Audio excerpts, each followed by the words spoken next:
नवीद तेनों इसे नवीद आपको भी सीट सर तो इतने बन जाना थोड़ी देर से नवीद आप भी आ जाओ यार खाली जगह देखो आप भी बैठो इन छड़ दो टेलीफोन इधर आ जाओ आखिर आखिर तो चला जा आखिर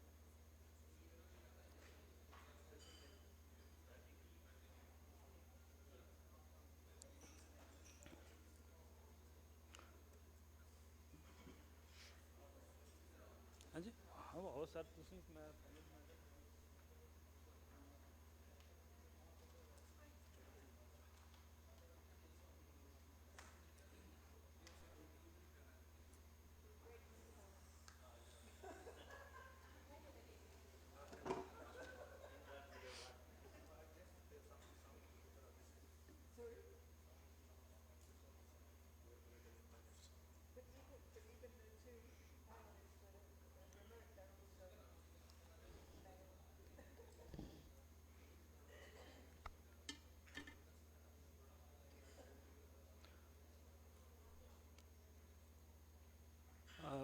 Bismillahirrahmanirrahim. Ladies and gentlemen, we are going to take this session on sustainable groundwater management in Pakistan. As you know that, and also our minister in his speech mentioned that we have one of the largest groundwater aquifer in the world. And this aquifer, in fact, it is buffer against all kind of droughts, and it is also buffer against the climate change. And I also sometimes think that it is also buffer against flood as well, because it provides a buffer when there is a flood. Because of its alluvial fan, it helps to quickly recharge the aquifer, so reducing the impact of the floods on the infrastructures and agriculture and all those ecosystems as well. So this is the one of the most reliable resource which provides more than 60% water for agriculture supplies. More than 90% of our drinking water comes from the groundwater, and almost 100% industrial water comes from the groundwater. At the same time, this resource is subject to a number of issues. Groundwater is depleting in certain areas. Groundwater is, its quality is deteriorating. In some areas, the quality is so much deteriorated that it becomes unacceptable for drinking quality. Similarly, in certain areas, groundwater has fallen such a level that it becomes uneconomical to pump the groundwater. So, to address these issues and to provide you the way forward, we have a very learned professional with us. The format of the session is that I am going to invite first our keynote speaker, Dr. Lucy Litton. She is a water resources expert, and she is working for the World Bank. And recently you might have seen her wonderful report, which was launched sometime in May, about Pakistan groundwater challenges and the way forward. Our other panelist, Dr. Zakir Syal, who has done a wonderful work on, and he's serving irrigation department, government of Punjab, and he's a person who's practically looking after groundwater issue in the Punjab province. Then we have Dr. Eddie Khan with us. He's one of the key professional on groundwater. I used to say he has been retired from PCRWR as a director. And I used to say about him that he's the person who has geophysical knowledge of the groundwater and also has the modeling capabilities. Mostly, few persons have such a kind of combined capacity who can work on the geophysical method and also the modeling aspects. Then we had Niaz Ahmed Sahab, who is a senior program officer at WaterAid Pakistan, and he is basically his competence is the governance. So we are working with WaterAid on developing the groundwater regulatory framework for Islamabad and also for in general for all the country. So he will be speaking. He is also with us, and we also would like to get his insight on it. And Dr. Naveed Iqbal, he is our, in fact, groundwater hydrologist, and he will be taking notes, and he will be working as the rapporteur. Along with us, we have Dr. J. Jahangir from Australia, who has more than 30 years of experience working throughout the globe. Particularly, he has been working with us, on a CGIAR project on sustainable groundwater management. He's also with us. And Dr. Akhtar, I think he has also joined. He's water resources specialist formerly. He has been working with the Asian Development Bank. So from here you can see that we have almost quite a learned team of professional panelists who will be throwing light on the issues and the way forward. First of all, I would like to invite Dr. Lucy Litton for her keynote speech, and I hope she would be able to give you the issue and the way forward, and also food for thought. After her keynote speech, I would put some question which has been given by us, which we have initially framed, but I will try to rephrase those questions in the light of Dr. Lucy Litton presentation. So, Dr. Lucy, please, over to you. Thank you very much, Dr. Ashraf, and thank you to Mohsin and the organizing team from IWMI and PCRWR for this opportunity. So, presentation.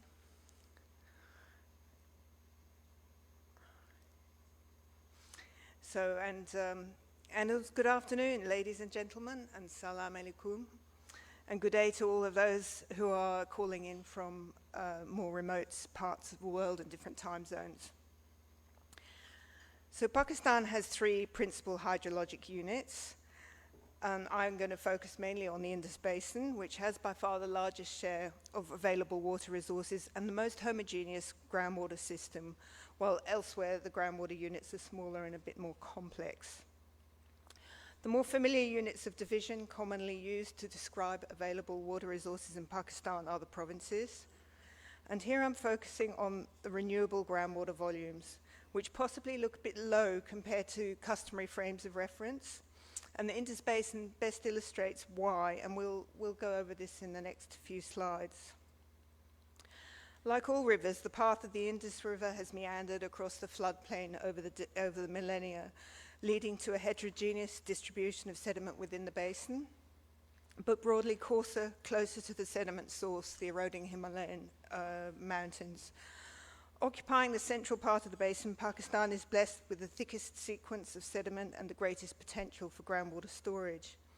Nonetheless, in this arid environment, rainfall alone is not enough to keep this system full. So most fortunately, the Indus Basin irrigation system is also the largest artificial groundwater recharge system in the world and has enabled the Green Revolution in Pakistan from the 1960s to the present day by providing an essential buffer of groundwater where and when surface water deliveries are inadequate. This is a typical cross-section of a doab, so typical from Punjab, and thanks to research by Pakistani experts working with the USGS in the 1960s, we have an understanding of groundwater in Punjab prior to the installation of the irrigation system. Groundwater is considered to have been naturally quite saline and deep, except near the rivers and streams that cross the arid plains. And remember, I said that it meandered over the millennia, so of course those sort of pockets of fresh water will change with time, and so you still may find some of those pockets in parts of the Indus. And near these natural watercourses, because of seepage, fresh groundwater was found at shallow depths. And with the installation of the irrigation network, seepage increased enormously across the basin. and the water table started to rise and rise. And by the 1950s, waterlogging started to appear across the irrigated parts of the basin, and a decade later it had expanded into a national crisis.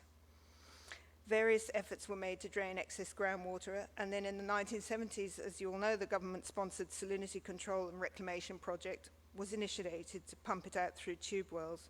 And shortly after that, farmers were given incentives to pump and use the groundwater themselves, thus lowering the dangerously high water table while ensuring that farmers had water on demand.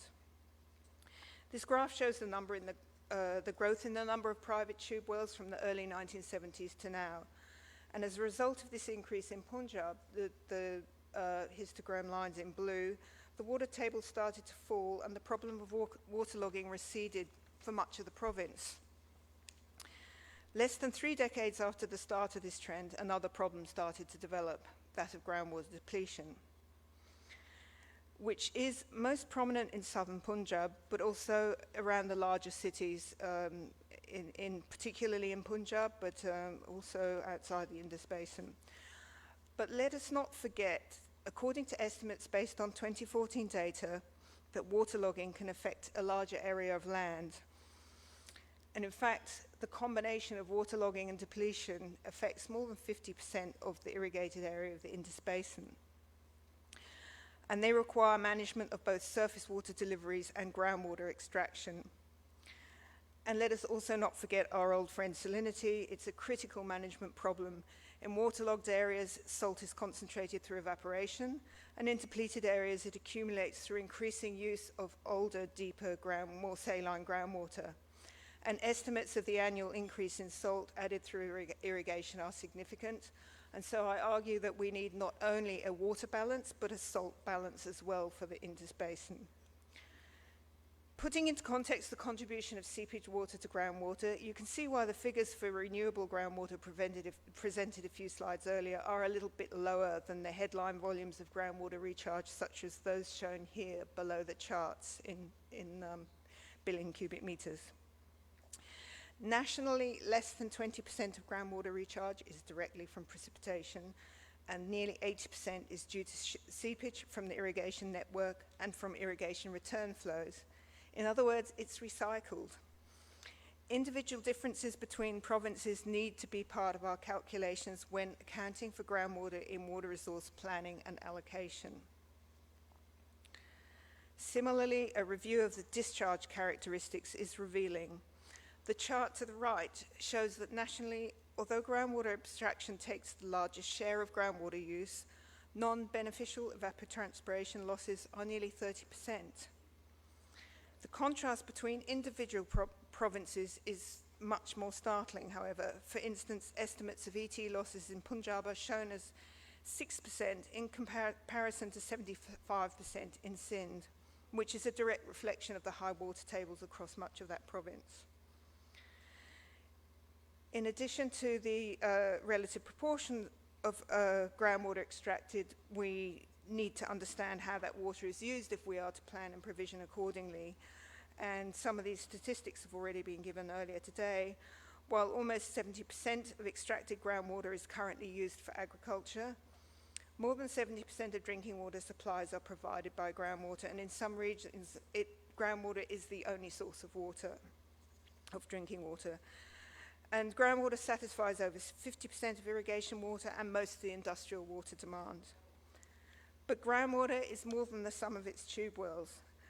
As for dams and glaciers, groundwater is an important water store and helps even out supply within years. It can also help to buffer an increase in interannual flow variability expected as a result of climate change. Increased storage, such as managed aquifer recharge, can improve resource reliability. However, it should not be used to support an increase in total water use, but rather to enable management options like conjunctive management. One of the challenges about water use not being measured and accounted for is that it makes planning quite difficult. And the important thing about the estimates shown here about the predicted increases in demand are not the precise numbers, but the relative magnitude. For the whole country, domestic demand is predicted to double in the 30-odd years between 2017 and 2015. And this is partly due to an increasing population and also to demographic shifts from rural to urban environments, as has already been mentioned today. At the same time as urban areas expand into the surrounding countryside, the land area that was previously supporting groundwater recharge is diminishing.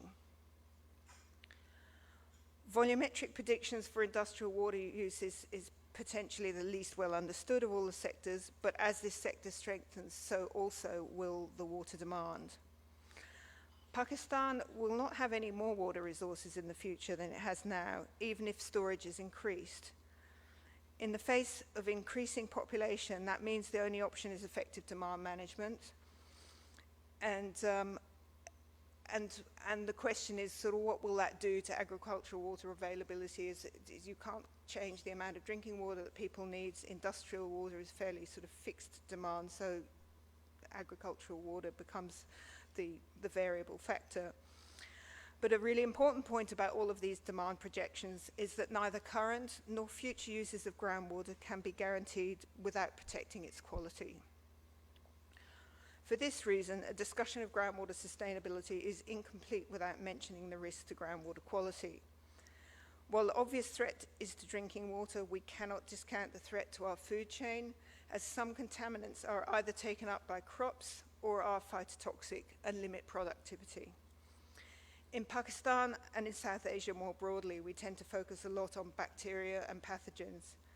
They're serious from the point of view of drinking water, but they're extremely simple and relatively cheap to treat at any scale. Fuel stations are everywhere, and most will leak at some point, as we know from examples around the world. Shallow groundwater will be contaminated by these leaks, and the volatile fraction moves rapidly in groundwater and will be released to the air above the spills, and they're carcinogenic. Nitrates are common in groundwater across all agricultural areas of the world, and the European experience of ongoing rises in nitrate, even in areas where inputs have been managed for decades, provide evidence of the longevity of this problem. More importantly, where you find nitrates, you can be certain you will also find pesticides. Both are harmful to health, although they act in different ways. Industrial waste, pharmaceuticals, personal care products, PFAS, the forever chemicals such as non-stick surfaces, and plastics can all disrupt the endocrine system of animals and humans, giving rise to fertility problems and endocrine disorders, including several types of cancer. This photo is taken on the outskirts of a village somewhere in the Indus Basin. It actually doesn't matter where, it could be any village anywhere in the basin. Poor management of solid waste and effluents in Pakistan, whether domestic or industrial, lead to the leaching of a cocktail of contaminants that jeopardize the quality of the groundwater which supplies the local drinking water. While we cannot change the presence of geogenic contaminants, we can at least mitigate them through treatment and by mapping their occurrence so that alternative sources can be used. There are well-documented global examples of groundwater quality challenges. The colossal health and economic toll arising from geogenic arsenic in Bangladesh, South America, and other parts of the world are mirrored by similar experience with other geogenic contaminants, such as fluoride. And there's growing evidence of the harmful effects of anthropogenic pollutants, such as those I mentioned earlier. And His Excellency, the President of Pakistan this morning mentioned the link between water quality and health. The design of bank-supported water operations globally is starting to be influenced by groundwater quality, and many of our clients are concerned about the threat to the economic sustainability of the water sector posed by groundwater's deteriorating quality. An important task is to use available data to visualize what's going on in 3 dimensions and with time. Identifying the principal chemical processes that occur in the subsurface help us to understand important aspects of groundwater quality trends that support our conceptual models and enable us to explain the trends to others. An essential step is to establish a baseline and conduct a risk assessment at the right spatial and temporal scale to capture the contaminant behavior in the groundwater and the predicted extent of its impact on human health, the environment, and ultimately the economy. The time taken to detect problems and then to address them can be significant. Furthermore, as most contaminants have no taste, color, or smell, populations can be consuming them for years without knowing it. This lag time, combined with the duration of cleaning up pollution once it's occurred, means that we're committing the costs and challenges of managing the problem to our children's grandchildren and great-grandchildren, in addition to the health impacts which may persist for decades after populations stop consuming contaminated water. So identified gaps in groundwater management in Pakistan are that groundwater data is largely unrepresentative. It has poor spatial coverage and infrequent measurements. An example I'd show here on the left is our groundwater level measurements, quite typical for Pakistan. They're taken twice yearly, pre and post monsoon. And on the right is a comparative example of daily measurements taken from a different site. Both of them are in the Indus Basin. And the right-hand side is from an CGIAR project. Biannual measurements hide the true fluctuation of groundwater levels. They imply long-term trends that are misleading and difficult to interpret. And by contrast, daily measurements aid our understanding of groundwater responses to weather patterns and climate, local pumping and crop choices, and enable evaluation of seasonal water availability, supporting sustainable and adaptive groundwater management. Processes for water resources planning and allocation are weak. Groundwater is quantified largely in terms of withdrawals, but this leads to significant double counting in resource estimates, as I alluded to earlier, because a large amount of that is recycled water. Poor accounting and absent allocation perpetuate the inequitable use of water. Withdrawals are environmentally unsustainable. Groundwater extraction is not controlled, and depletion, waterlogging, salinity, and pollution threaten the available groundwater resource. The National Water Policy, released in April 2018 and signed by every jurisdiction, recognizes the importance of groundwater and also the threat of water pollution. Recently passed water acts in Punjab and KP and the draft Sindh Water Act introduced licensing for abstraction and wastewater discharge and a water tariff system. Institutional responsibility is possibly better delineated, but can implementation and compliance be expected with current data and capacity constraints? There are multiple points of entry for graduate groundwater management managers: geology, soil science, agricultural science, water chemistry, and social science. All of these are important skills that contribute to the knowledge and skills of a successful groundwater manager. But specific technical skills are required, which demand dedicated training sessions and opportunities, and I would argue for these being held within Pakistan, because the risk at the moment, you have training opportunities which are largely outside of Pakistan, and you have people traveling overseas, and then they start learning overseas, and then they get an offer over there, and they stay there, and you've lost your whole investment in that individual's education. So it would be very much more helpful for the country if those people would stay in the country, get educated here, and give back to the country. And here's where I really put in a plug for education of women in groundwater. They do an excellent job, if I say so myself. Groundwater specialists need to receive professional recognition, equivalent pay to other technical professions, and equal chances of promotion. And groundwater users play a critical role. They have the biggest interest in protecting this resource and need support in terms of infrastructure, technical know-how, and decision-making. So I have here's a way forward, a hierarchy of objectives. Information is the absolute basis of our objectives. We cannot manage groundwater without representative data and strong analytics. Planning and allocation enables us to extract the water within our means, identifying trade-offs without robbing from future generations. Protection means active steps such as enforced regulations to prevent over-extraction and pollution of the resource. Passing an act is only one step on that framework. If you aren't enforcing regulations, then you may as well have not bothered.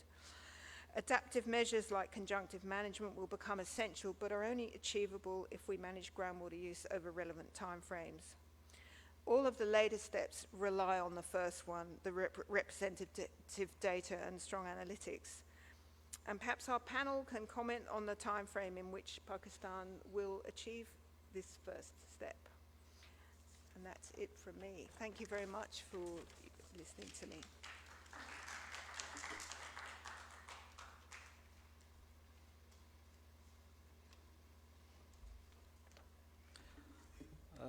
Thank you, Lucy, for setting the scene and bringing very important point of water quality, governance, capacity building, adaptation, and in fact setting the scene for this session, very important. Ladies and gentlemen, before going to the panelists, I would like to let you know we have Dr. Stephen Ullenbrook from IWMI, Pakistan, who is also joining us online. Stephen, are you available online?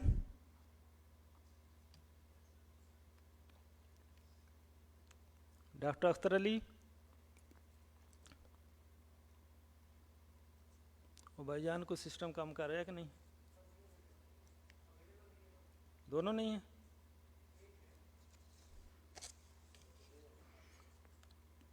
Stephen, are you available? Anyhow. Stephen, we can hear you online. I'm online and I can hear you, but I'm not sure if they can. Yeah, thank you. Now we can also listen to you. Please keep online, and we would like to have your insight as well. And also I would like to have final remarks from you, because Stephen is basically, he's taking care of all this thematic area.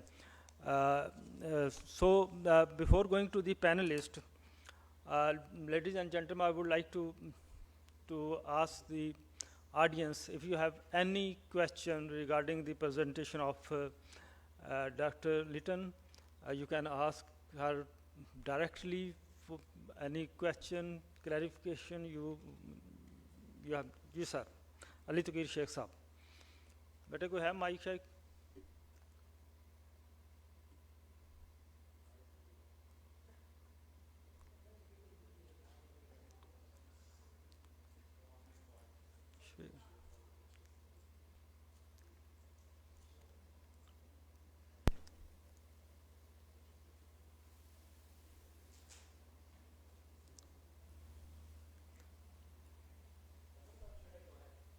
Sir, you can ask, I think, yeah. Can you shout? Yeah. Thank you very much for this fascinating presentation. As always, I benefited immensely. I may not have understood it fully, but it seems to me that your recommendation is that from data collection, the seventh step, all will be done by the state. And I did not see any specific reference. Maybe there was and I missed it, about the role of private sector in this. And the reason I am so skeptical about creating a monopoly that groundwater has indeed been for last 7 decades, as far as I know, is that the monopolies can tend to be inefficient and result in all kinds of issues. All of us understand the range of those issues.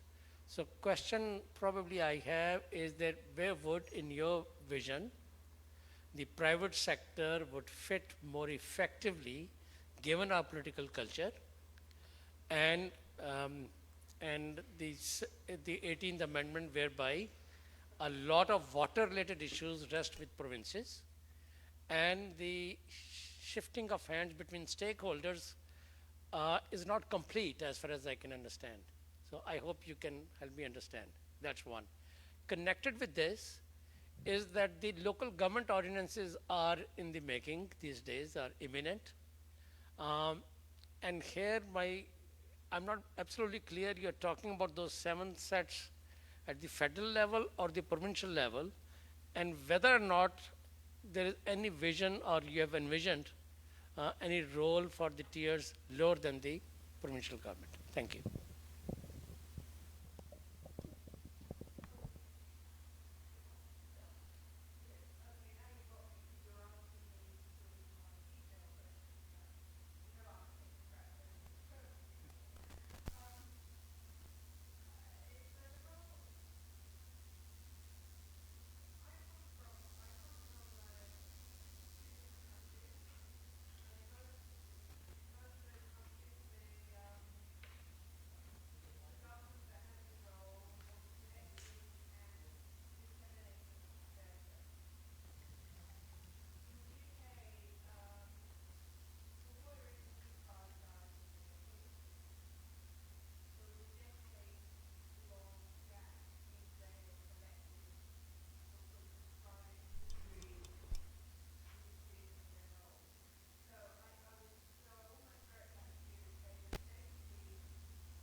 Other question, otherwise we go to the panelist. So, I will go first to the Dr. Eddie Khan. Dr. Khan, you have been working for the investigation and mapping of, groundwater in the entire Indus Basin. First you work on the upper Indus Basin and later on the lower Indus Basin. You were part of the PCR team. In fact, you were leading the PCRWR team. Do you think this groundwater is sustainable? The first question, when we look at the basin scale, is it sustainable? Doctor? Up to a certain extent to the scale, because declining or overall is in only 2 areas. I think there are only 9 districts.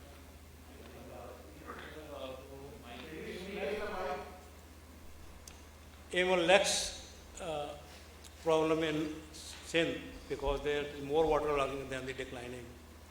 So with the small efforts with the with the stakeholders and with the provincial levels, we can manage it properly, and it is, to some extent, it is sustainable in Indus Basin as a whole. So we are talking about the water quantity. The important point Lucy has made is the quality of the water as well. How water quality is impacting does it also impacting the sustainability of the aquifer or no? आप ही से आप ही से मुझसे पूछ रहे हैं? Yes, quality in upper Punjab is greatly fresh. In lower Punjab and in Sindh, there is a tedious problem. So quality is up in indicated area, it is all right. Right. Now let's. I would like to now put another question to Dr. Zakir Syal. Having said that, the groundwater aquifer is partially sustainable, as if we take away the message of Dr. Khan, he used to say that overall the basin is in the equilibrium form. In certain areas groundwater is depleting, in certain areas it is slightly rising. So how we can enhance the possible role of community and civil society in groundwater management? This is, I think, the same question Ali Tawfiq Sheikh Sahab has placed before us. Bismillahirrahmanirrahim. Respectable Dr. Ashraf Sahab and all colleagues, first of all, I must congratulate the organizers of this very important event. So, as regard the sustainability of groundwater aquifer, this is very large and complicated term. Absolutely, we cannot describe it as sustainable or unsustainable, because both in quantitative and qualitative, aquifer is changing. In certain areas, its quantity is decreasing, in certain areas, its quality is deteriorating. But in my opinion, if it is managed properly, then we can make it sustainable. But at present, absolutely, we cannot say that it is sustainable, because every year, unusable brackish groundwater volume is increasing in almost throughout the Indus Basin. So this is the reason that we are increasing agricultural effluents, domestic, industrial effluents, they are increasing, and all these are ultimately leaching down to the aquifer. And aquifers is turning from fresh water to brackish water. This is the qualitative. And as regard the quantitative, on the respect of quantitative, we can say in certain areas we have depletion, in certain areas we have water table rise. Now, sir, you have asked about the involvement of community, and Sheikh Tawqir Sahab has also asked very important question. That is a very relevant question, and in my opinion, that this management, governance of groundwater is not a activity which any state, any province or any country can do without involving the community. So in my opinion, we must have a village council, as under Punjab Local Government Ordinance, the latest 2021, they have established a village council or neighborhood council. In my opinion, that village council must be our focus point. From that, we should manage our water resources, our fertilizer, pesticides, seeds, solar energy, farm machinery, everything that should be at community level, and then we should have the input from the community, what they are thinking. So this is the one approach, that we should start from the community, then to the district level, then to the provincial level, then to the federal, and then to the, of course, to the global level. So this is my opinion. And second thing, how can we involve the community?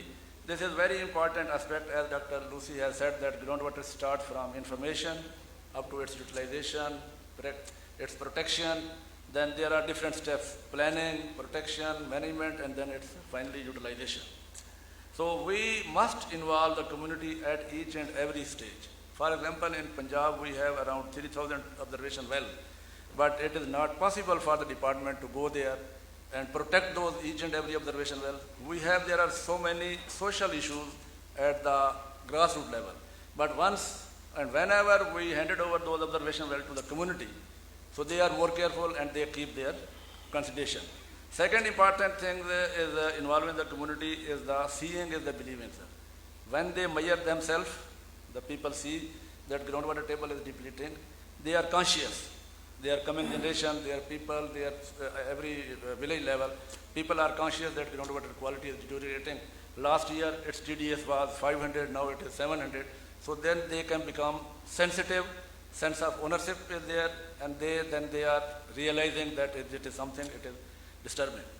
And then after monitoring, we can come at the development level. When we want to protect, we should have stakeholder forums to involve the community, intervention, rainfall harvesting models, manage aquifer recharge. As in the morning, I was listening, and this is a fundamental fact, that we should start manage aquifer recharge from household level. When we talk about the household level, we must educate community, we must realize the community, we must create awareness in our schools, in our communities, in our offices, in our houses, and then we can come up. Thank you. So thank you very much. The message is very clear that we need to involve the community at all levels and all the stakeholders as well. Because it is not possible simply for the state to manage such a huge system. So now I will go to Dr. Jahangir. Dr. Jahangir, are you available, listening to us? Yes, I am. Thanks, Dr. Ashraf. Dr. Jahangir, the same question is to you because we know that recently you have been leading a project which was implemented in Pakistan through CGIAR project. It was basically groundwater management project involving the community. So my first question is, what was your lesson learned through that involvement of the community? And secondly, as CGIAR is building another project, last month we have a consultation to develop another project. So, what is the current project will be different, or it is being built on the lesson learned from the earlier projects? So, over to you, Dr. Jahangir. Thank you, Dr. Ashraf. The question about communities is really interesting because, I mean, if you're going to look at groundwater management over, say, a basin, sub-basin, you really need to make some fundamental changes in how you manage your whole water resources. You've also got to look at your surface water system as well as your groundwater system. So the surface water system is pretty, I guess at this stage, I would say, it's not so easy to be flexible with it. But with groundwater, it's a distributed system, and it's in the hands of local people. With 1.2 million tube well owners, they pretty much are the resource owners and users. So how do we influence them? So we know that 90% of water is used for agriculture. But that's not necessarily a bad thing. We should not penalize farmers just because they're using a lot of water. It's a question because they're producing food, and the food security is important for Pakistan. So then the question is, how do we engage with the community to sustainably manage this resource? Because we do know, as other speakers have said, that parts of the system are affected either through declining groundwater levels or declining water quality or both. So that shows that to some extent the system is not very sustainable, at least over the longer term. Maybe for the next 2 or 3 years you can get away, or 5 years you might be able to get away with it. But over the longer term, you have to look at the sustainability of the system. And to do that, you need good measuring tools. You need good monitoring systems, which Lucy mentioned in her speech, in her keynote address. She mentioned the importance of that monitoring system. And that monitoring system, the graph that Lucy showed, which was water levels in Sahiwal, it showed quite a different picture. And it helped us to help farmers understand what is happening to their system. And they were concerned that their water levels are declining year on year. And so they asked Professor Ashfaq, who was leading that community interaction with the community, they asked him, what can we do to make the system better for us so that we don't have to suffer a decline in groundwater levels year on year? And that allowed us to introduce representative agricultural pathways, which allowed us to show farmers that maybe some alternate low delta crops, low water using crops, might help their system. And there were some trials taking place which showed very positive results, not only in terms of using less groundwater, but also in terms of improved livelihood prospects. So I think what I'm trying to say here, I guess, is that this interaction with the community, you can't escape it, because you have such a large number of tube well users or groundwater users. You can't simply put allocations on every single unit. You might be able to put an allocation at the sub-basin level or even at the canal command level, but you can't put it at the village level. So you have to involve communities in how they change behavior. So we're talking about behavioral change, and that requires knowledge also. So going to the second part of your question, the first project we did, the earlier project we did, which was completed this year, had a very strong focus on, I guess, three aspects. Firstly, making that connection with the community and getting to know the communities and getting them involved. We had selected case study sites, and those communities were an integral part in helping us understand what is happening at the ground level. The second objective was to build sub-regional models for 3 locations in 3 provinces. In Punjab, we looked at Pokhara and Sahiwal. In Sindh, the left bank of Sakha Barrage, which is quite a big area. And in Balochistan, the Kuchlak sub-basin. So the primary focus there, the second objective of that study, was to focus on building the groundwater models, estimating the water balance, understanding what is sustainable, estimating the sustainable yield, and looking at climate change scenarios, impact of different scenarios, not only climate change, but also what happens if you change pumping, for example. So that helped us understand the system. So the focus of that project was very much on those aspects, and of course on the socioeconomic aspects. The new project we're looking at designing is more focused on governance issues. So, okay, you have a groundwater model, you know the sustainable yield.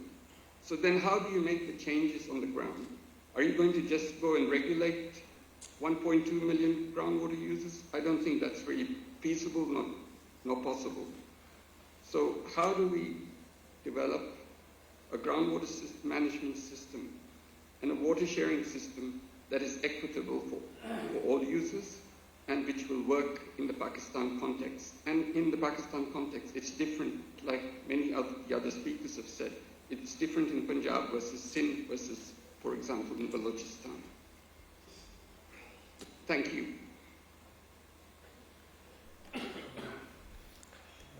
Thank you, Dr. Jahangir, for this explanation. Before going to Niaz Ahmed Sahib, I would like to ask Stephen, would you like to address any of the questions from the discussion just that is going on? You want to comment on any of the aspect of this? Thank you, Dr. Ashfaq. Can you hear me? Yeah, sure. Thank you. Yes, it's good. Okay, thank you.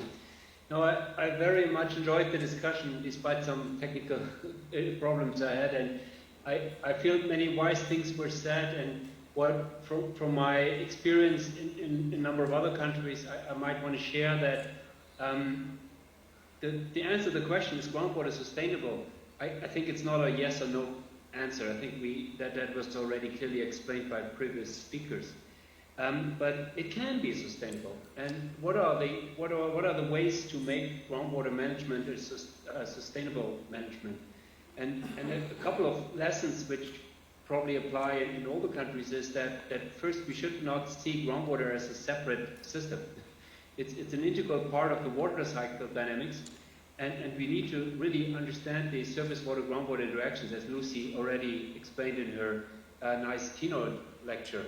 It's not that we only look at the one or two others, but we have to look at the recharge. We have to look at seepage from irrigation canals and other ways of recharge. And also the climate change, which was in the previous session discussed, might for some years increase the recharge because of an increase of melt, but then after the so-called peak water, it might be an overall reduction of water resources. So only if we understand these interactions and how that contribute to change of recharge, that might also help us to come up with sustainable limits. And then with the sustainable structural limits that need to be set, and they need to be set understanding the whole basin dynamics, not only looking at a province or a village. It really needs to be negotiated throughout the basin, ideally. I speaking from the ideal case, I understand that's very difficult with more than 1 million users, but still, we need to, at least at a federal level or larger district level, understand the allocations for the whole basin and how does that translate to local areas. And probably in all the areas where I worked before, it was always one key is the monitoring aspect, and I think Jay just spoke about that as well. Monitoring is absolutely critical for transparency, for also enforcing certain regulations, and without proper monitoring, we will never know if our policies, whatever we said, is it pricing of water, pricing of energy, subsidies for certain crops, or subsidies for fallowing land, or other policies, we will not be able to see any impact and to understand cause effect of setting of the policy. So monitoring is a key aspect, and I hope that this will also receive the necessary attention in related projects. On community buy-in, I think it was already said so nicely by previous speakers, so I have nothing to add to that. Thank you. Over. Thank you for these comments and explanation, particularly relating to the surface water and groundwater interaction. Ladies and gentlemen, you have listened from the speech of our minister in the morning session that we are going to implement some kind of groundwater management activities in Islamabad city as a pilot. One of the activities was basically the assessment of the surface and groundwater. As you know, unless we don't have the assessment, we don't know about the water quantity and quality, we are unable to manage it. So this is the first aspect we are implementing with the CDA. Our team is now involved. We have almost covered the entire Islamabad area for its assessment of surface and groundwater. First aspect. Second aspect is identifying the recharging zone for the managed aquifer recharge, as highlighted by Dr. Zakir Syal. So at this moment, CDA from its own resources, they are building 100 recharge wells, out of which work on the 40 recharge well is in process. It has been started. They have got their PS1 approved, worth is 125 million. Beside that, they are also putting up 20, the groundwater monitoring, city divers, regular, real-time data providing. Because our thinking is that unless we don't know the real, changes in the groundwater aquifer, you cannot know about the hot spots and bright spots, and you cannot plan accordingly. Again, one of the components is the water quality, recycling, reuse of the wastewater. We are trying to promote this decentralized unit of the wastewater treatment. One of the component of that MOU is putting up a regulatory framework for Islamabad city to manage the surface water and to manage the groundwater. For that purpose, we have requested water aid Pakistan, and they have engaged one of the legal firm Musavi with them. The idea is that we first implement this regulatory framework, because it's relatively easy to get it approved for Islamabad, because there are not too many stakeholders, there is no conflict between the provinces, it's a small city. So they have hired one legal firm that named Musavi, and we are working with them. They have put up one draft of our, we are discussing with the Niaz Sahab and his team time and again. In the last meeting, my question was, because we are trying to put up a draft in such a way that it is workable, doable. So I put one question to the team, to the legal team, and those are same I am going to again put in front of Niaz Sahab. If we develop the regulatory framework, and then you are made in charge of the regulatory framework, what would be the first step, how we move from first step to the last step, so that by the end of 2 years, 3 years, we can say that we are able to manage the groundwater, we are able to sustain the groundwater. So, Niaz Ahmed Sahab, the same question to you again, and it is our third question in this to the panelists as well. How we are going to manage the groundwater? What are your insight? Thank you, Dr. Saab. Thank you very much. I think many points on the technical side of the issue have been made, and the citizens' perspective, which is citizen engagement and community involvement, has also been mentioned. So the problem which we have identified with you under your guidance is that Pakistan's, on one hand we always say that Pakistan is an over-legislated country, but on the other hand, when it comes to the real issues, we find that the sufficient legislative frameworks are not available, or they are available in a way that they are not implementable. So the problem which we have identified, for example, the biggest problem, citizens and communities have been mentioned, but the Constitution of Pakistan does not explicitly recognize the right to water as fundamental right. So that is the first step which we wanted to take, but that's a long-term goal which we want to achieve.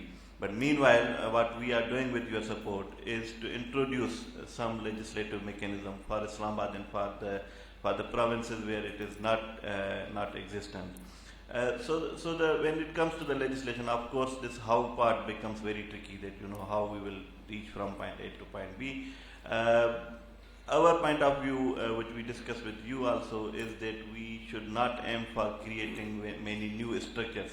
We have lots of structures which are available.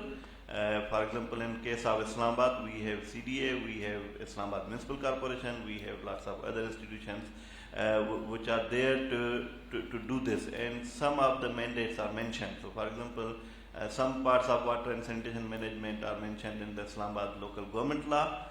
Some mandate goes to the CDA. So what should we do now? Should we create a new authority, or should we create some kind of mechanism that strengthens and makes these institutions accountable to play their role and to build their capacities? So we have suggested, and also in the provinces, for example, Punjab and KP have recently introduced their water acts, but when it comes to the implementation, they are still struggling. That the new water authorities which are being created, they don't have sufficient rules of business, they don't have business plans, they don't have allocated resources to do their job. So that's our second step, that we need to strengthen their role. In Sindh, for example, the Sindh Water Act is still in a draft form, and there is lots of opportunity to actually influence that draft and open it up for the consultations and this citizens' perspective, which we mentioned earlier. So in case of Islamabad, we are thinking that when we go to the parliamentarians, of course we lay down the problem as discussed in this session as well. But when we suggest the way forward to the parliamentarians, that should also be very practical. That should not be in a way that we are reinventing the wheel, but we are asking them to strengthen what is there and then introduce something which is not available, or which is not there, or which is missing. So that's one thing. So improving the legislative framework. Then lots of capacity issues will arise as well, as you rightly mentioned at the beginning. That if you don't have the mechanisms and tools to assess the situation, and have all the measurements in place, have all the allocations in place, you cannot actually regulate or implement the regulation. And the third recommendation is that lots of coordination. For example, the mandates are divided between many organizations, but they don't necessarily talk to each other, because they are not bound by any legal requirement. They are not bound by any kind of accountability mechanism by which they talk to each other. So we need to put in place a coordination mechanism as well. These are some brief points. So thank you very much, Nyasa, for the explanation. Though we have got partial answer to the question already. The most important question that we ask time and again, and the President also mentioned about pricing, increasing the pricing of the water. The most important pertinent question is how water accounting, pricing and regulation may be implemented in Pakistan, particularly when we talk about the water pricing. Zakir, because Punjab has got approved their Water Act. They have developed the Water Authority to implement the Act. So how to move forward in terms of water pricing, water accounting, governance? What are your takeaway on this? Thank you, Dr. Saab. Thank you very much. I think it is a very important aspect. Of course, as you have mentioned, that the Punjab government has approved Punjab Water Policy, Punjab Water Act, Punjab Water Social Commission that was established, Punjab Water Services Regulatory Authority that was established. But as many friends have mentioned, that when we come to the practical implementation stage, that looks a bit difficult, because there is difference between surface water and groundwater. Surface water is visible. It has physical boundaries. It moves in the channels, in the canal, in the water courses. It can be measured. It can be monitored. It can be managed easily as compared to the groundwater. When we go to the groundwater, it is aquifer, unconfined aquifer. One person pumping from here might be the groundwater is coming from 2 kilometers away. So we don't have hydrogeological boundaries. We cannot limit. So this is the practical difficulty while implementing this groundwater governance, groundwater regulation. So therefore we are thinking on it. We are devising some mechanism how to monitor it, how to fix boundaries, and how to manage it. When we come about the pricing of anything, any commodity which is being utilized by the community people, that should have some price at least. So it will control the lavish use of if something is free, ultimately we will use it lavishly and we will have excessive use, there will be more wastage. Second important thing is that if something has price, but when we go for the pricing, we should be careful that the purpose of the water, groundwater is being used for which purpose? If it is being used for the commercial use, it should have different price. If it is being used for drinking purpose and for industrial purpose, for agriculture purpose, so in my opinion, we should not have across the board pricing. What is the use of groundwater and what is the quality of groundwater? So this is the basic principle for groundwater pricing. And when we talk about this accounting is very important term. It starts from our household. Like every month we budget our monthly income. So this is our total income. We have to expend this month, this one, different expenditure we plan. Similarly, we must account for the water. Total water available from our resources, whether it is surface water, it is canal water, it is rainwater. Even in my opinion, I will include the wastewater as well. It is also resource, but in our country we have made it a hazard. The people in the modern world, they are using wastewater to energy. So in my opinion, we should pool up all the water resources. This should become one cake. Then we can distribute it according to priority. Drinking, industry, agriculture, environmental flows, and ecosystems. So this in my opinion, groundwater should be coupled with other water sources. In IWRM framework, we must place it. And then we should divide it priority-wise according to requirement and according to our priority. And third thing, sir, you have asked about the regulation. So regarding regulation, I have mentioned that the regulation of groundwater is different and difficult and complicated and complex. It is a hidden resource. So we must plan, because for example, if we, as Dr. J has mentioned, we have about 1.2 million tube-wells. So how can government monitor that how much water is being pumped from each tube well and from where this water is coming? These are the practical challenges. Practical, when we go in the ground, licensing, permitting, okay, we issue the license, that how well we monitor. For example, we have issued a license to an industry.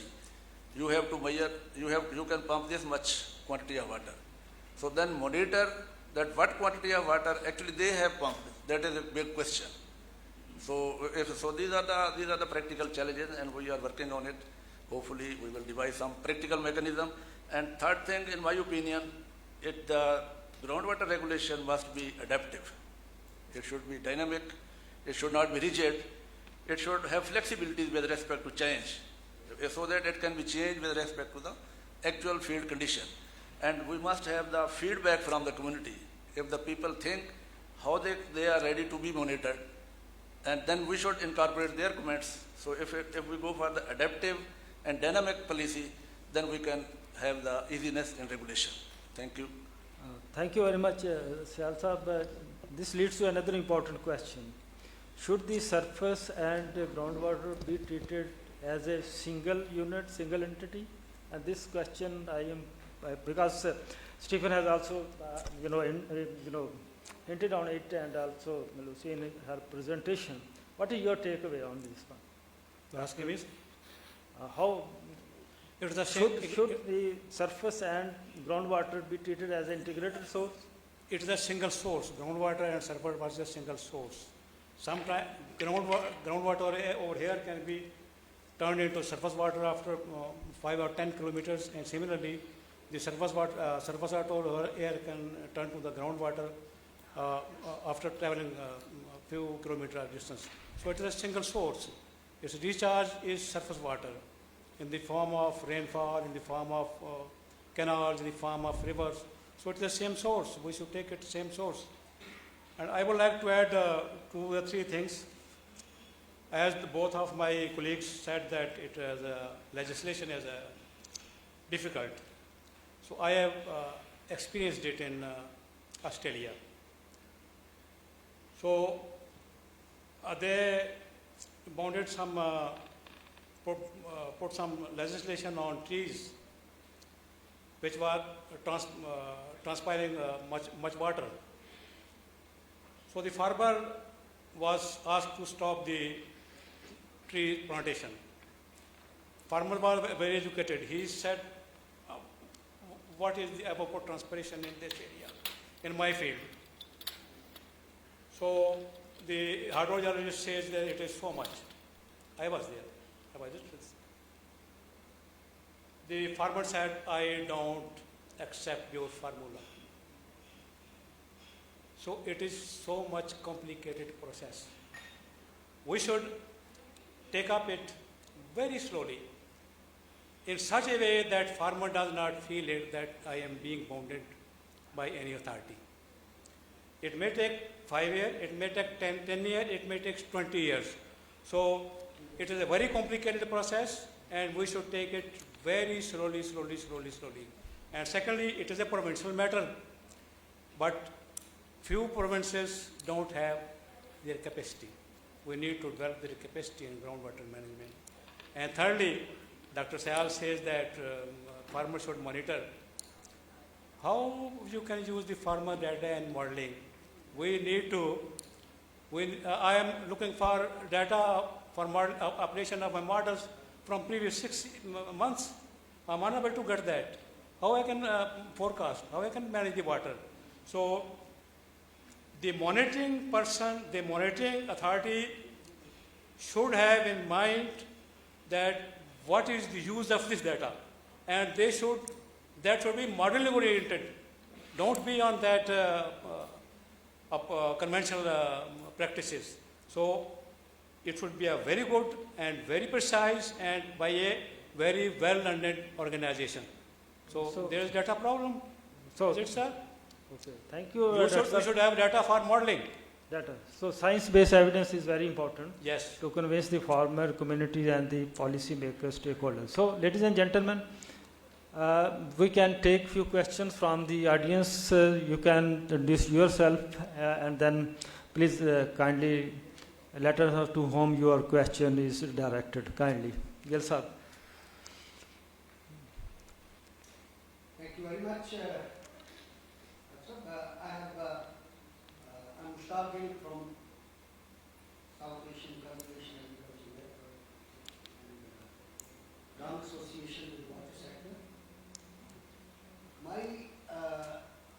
I have two concerns and one question in the context of the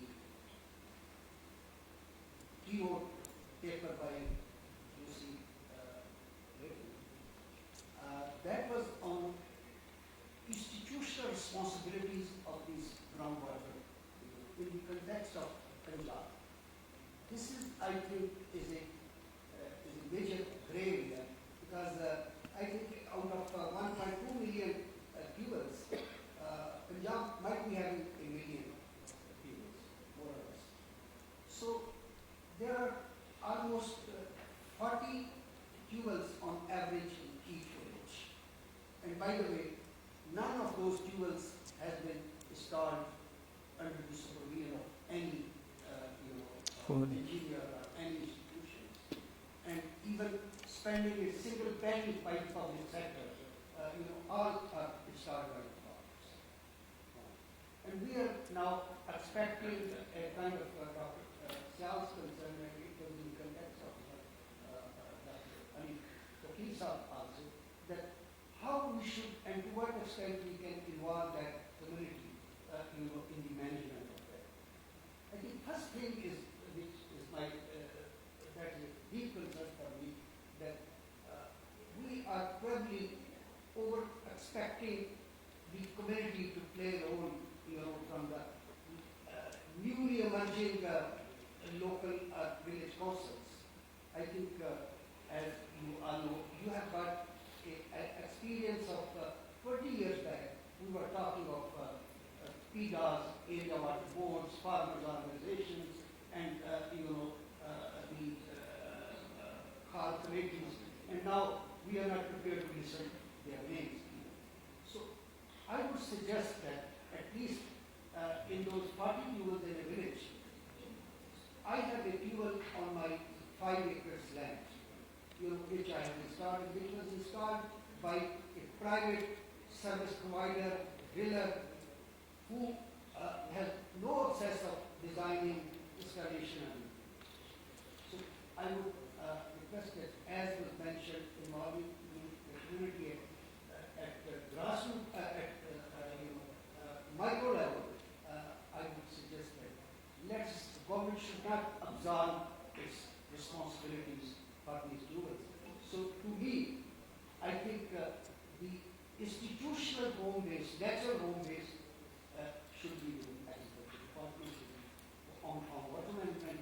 If they are designing, constructing, and operating those water courses, rehabilitating those water courses through the water user association, I think those water user associations and the on-farm are, those individuals, they could be involved. And lastly, one point is that these 1.2 million fuels which has been mentioned are contributing to the agriculture sector. I think, have we digitized these fuels? That this is number one. And the amount of pumpage which we are expecting from those, because in my village, out of 40, there are almost 30 fuels which are just P2 pumps, and they are hardly pumping 10% of the normal one usage water. So these are the two areas on which I think we can go planning, and let's start community that they will do monitoring of our observation wells and all these communities. I think we need to learn from, these scenarios. Thank you, Gil Sahab. Thank you. बेटे वो देखना को online is there any online participant doctor Akhtar Ali ने join किया है कि नहीं इसके पास है control is there any online participant who want to ask any question to any panelist और keynote speaker if not we can take question from in house जी सोमरू साहब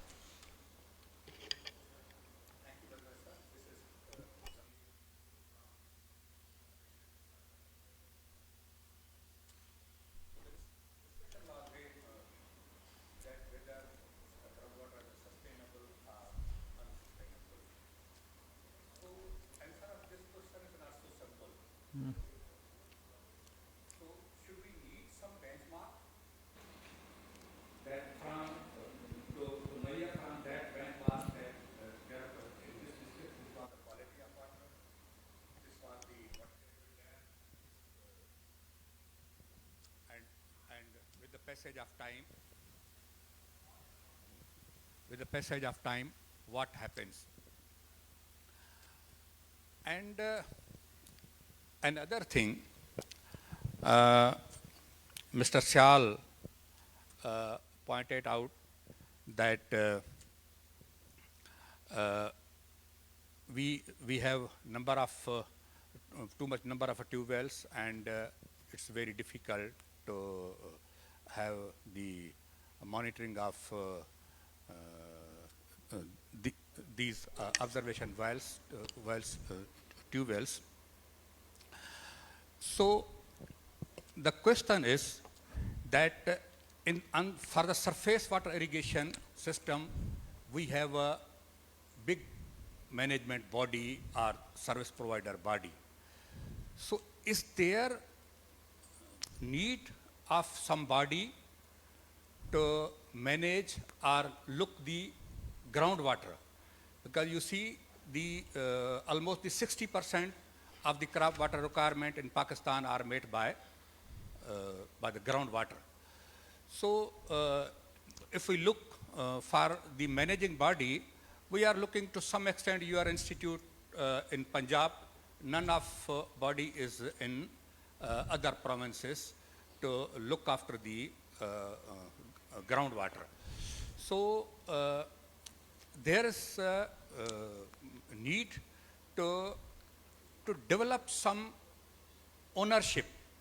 Then definitely there are a lot of the problems, as we discussed, it may take 10 years, 20 years or 50 years to have the complete legislation and these things. So this is my observation, and one of the slide Miss Lucy showed that our 47% I think is the irrigated area, among which the most of the area has got waterlogged and some of the area has depleted. I think the 18% has shown depletion and 37% was waterlogged. So can we say that groundwater has abundance and this is the sustainable groundwater? Or can we say where there is a depletion, then this is a good for cultivation and there is a sustainable groundwater? So these are the difficult scenarios to answer, but anyway, the important thing is to have a ownership of the groundwater. Thank you. Very briefly, because we are going to close session. Ji sir, Let me speak, sir. किसको करें आप? Thank you. I just briefly respond to respected Gil Saab and Somru Saab's observation. Gil Saab, you have rightly pointed out that we cannot leave the things only up to the community. Maybe I have miscommunicated. My point of view is whether it is any institution of the government. Of course, government cannot get rid of it. Government institutions are there, but my point of view is that we should take on board the community. What we are doing, community must know. What at present we are doing, the government agencies are working in isolation with the community organization at grassroots level. Therefore, there was some failure, and that is long debate. This is the one clarification. And second thing, I agree that the tube wells and all these things must be installed by the technical person. So the energy auditing in groundwater pumpage is a big gap. We can save a lot of energy if we go for the accurate energy requirement for pumping of groundwater. So this is a big chapter, big debate. Regarding Somru Saab's observation regarding institutional setup, as I have mentioned that the Punjab government has created Punjab Water Commission. It is headed by the Chief Minister. Then we have Punjab Water Resources Regulatory Authority. Then we have the Water Resources Zone within Irrigation Department. With about 100 people are posted, have been posted there. And they will be doing solely for the groundwater. So this is a separate institution which Punjab Irrigation Department has established for groundwater monitoring, modeling, and management activities. And our research institute is already there. We will be doing research activities. So of course, the human resource is less still. Still we need more institution and manpower. Thank you. Thank you, Afzal sir. And yes, sir, final remarks, please. Yeah, just one point which was made earlier about the adaptability and flexibility of the laws. You know, we make the laws, but then we never look back at the laws that, you know, for the purpose for which they were made, whether we have achieved the purpose or not. There is, in the world, there is concept of post-legislation review, which, you know, builds into the laws a periodical review of the laws that, you know, whether it's achieving its objectives or not. And same goes about the policies. We do make policies, but we never do any post-implementation review, or we just say it was all good in the policy and then a new policy replaces it. So I think that, you know, institutionalizing this flexibility and adaptability will be something which will be needed. Thank you very much, Niasab. And ladies and gentlemen, we have seen that in fact, water is a hidden and invisible resource. It's therefore, because physically nobody knows what is happening beneath the soil, how quantity and quality is behaving until unless we don't have very strong monitoring system, both in terms of its quantity and quality. So that is why its management becomes complex. To manage the water, groundwater basically, it requires basically efforts from all the stakeholders. We need to involve all the stakeholders, right, starting from the community through the policy makers. Before closing, I would like to request Stephen for his final takeaway and winding up the discussion. Stephen, over to you.